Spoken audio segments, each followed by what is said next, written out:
583 عیسوی میں سلطان صلاح الدین ایوبی نے ہر طرف جہاد کے لیے بھرتی کا اعلان کر دیا۔ سلطان اپنا لشکر لے کر تبریہ کی طرف بڑھا اور جنگ کر کے اسے فتح کر لیا۔ یہ صورتحال دیکھ کر صلیبیوں نے بھی لڑائی کی تیاری شروع کر دی اور دور دراز کے علاقوں سے اپنے لشکر جمع کرنے شروع کر دیے۔ صلاح الدین ایوبی کے لشکر میں 12,000 گھڑ سوار تھے اور پیادہ لشکر اس کے علاوہ تھا، جبکہ صلیبیوں کی تعداد 80,000 کے قریب تھی۔ کئی روز تک دونوں لشکر ایک دوسرے کے آمنے سامنے کھڑے رہے۔ بالآخر جبل حطین لڑائی کا مرکز بنا اور جنگ میں صلیبیوں کی شکست عروج پر رہی اور ان کے بڑے بڑے سرداران پکڑے گئے، جن میں صلیبیوں کا ایک بادشاہ یروشلم گائی بھی شامل تھا۔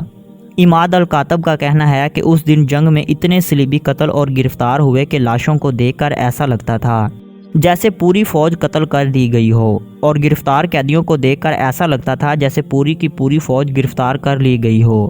ایک مسلمان 30 صلیبیوں کو ایک رسی سے باندھ کر ہنکاتا پھر رہا تھا۔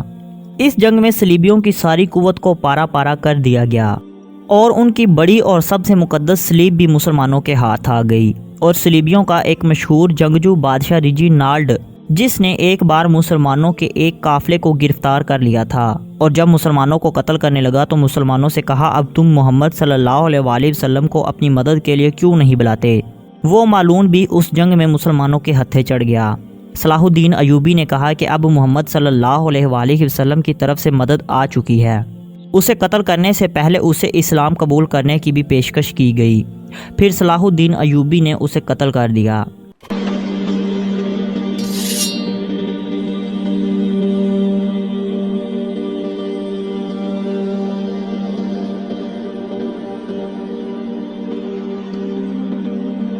اس جنگ میں پکڑے جانے والے قیدی دمشق کے بازاروں میں ایک ایک جوتے کے بدلے فروخت ہوئے۔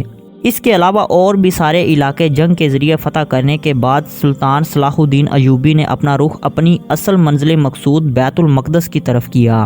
فلسطین کے وہ تمام علاقے جن پر صلاح الدین ایوبی نے قبضہ کر لیا تھا، وہاں کے صلیبی اور عسقلان کی شکست خوردہ لشکروں نے بھی بیت المقدس میں پناہ لے لی، اور تقریباً 6,000 صلیبی جنگجو بیت المقدس پر اپنے قبضے کو برقرار رکھنے کے لیے اکٹھے تھے۔ مسلمانوں نے پورے جوش و جذبے کے ساتھ صلیبیوں پر حملہ کر دیا اور بالآخر صلیبیوں نے امان مانگی۔ صلاح الدین نے ان کی یہ درخواست قبول کر لی اور یہ معاہدہ طے ہوا کہ تمام مسیحی فی مرد 10 دینار، فی عورت 5 دینار اور فی بچہ 2 دینار فدیہ ادا کریں گے۔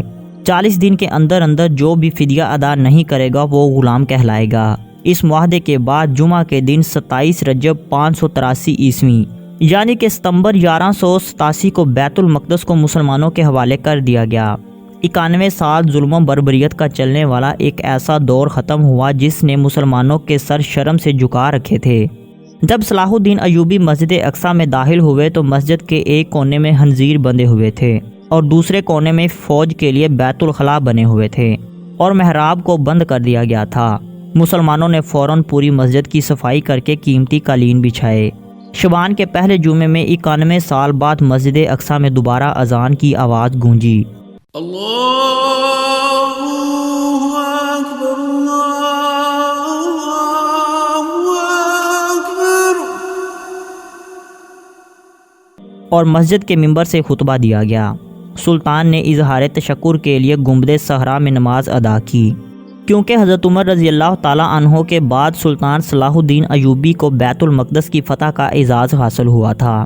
صلیبیوں نے گنبد صحرا میں بہت ساری تبدیلیاں کر دی تھی، ان تبدیلیوں کو ختم کر دیا گیا اور سلطان تقی الدین نے خود مسجد اقصی میں حاضری دی اور گلاب کے پانی سے مسجد کو غسل دیا اور ہر طرف خوشبوئیں بکھیر دیں، اور آج کافی مدت ہونے کو ہے اور مسجد اقصی ناجائز یہودیوں کے قبضے میں ہے، اور وہاں کے مسلمان آج بھی کسی صلاح الدین ایوبی کے انتظار میں ہیں۔ سلطان صلاح الدین ایوبی بھی ہماری طرح ایک انسان ہی تھا، لیکن ایک سچا مسلمان ہونے کے ناطے اس کا یہ ایمان تھا کہ اللہ کے سوا کوئی طاقت بڑی نہیں ہے، اور جس کے ساتھ اللہ ہو وہ کسی بھی میدان میں گھبراتے نہیں ہیں۔ اللہ تعالیٰ ہمیں بھی اسلام کے راستے پر چلتے ہوئے سلطان صلاح الدین ایوبی جیسا بہادر اور نہ ڈر بنائے، آمین۔ پیارے دوستو، آپ سے گزارش ہے کہ اگر ویڈیو اچھی لگے تو ویڈیو کو لائک کر کے چینل کو سبسکرائب ضرور کر دیں۔ صلاح الدین ایوبی اٹھ قبر سے، اس زبان کی بیٹیاں پکار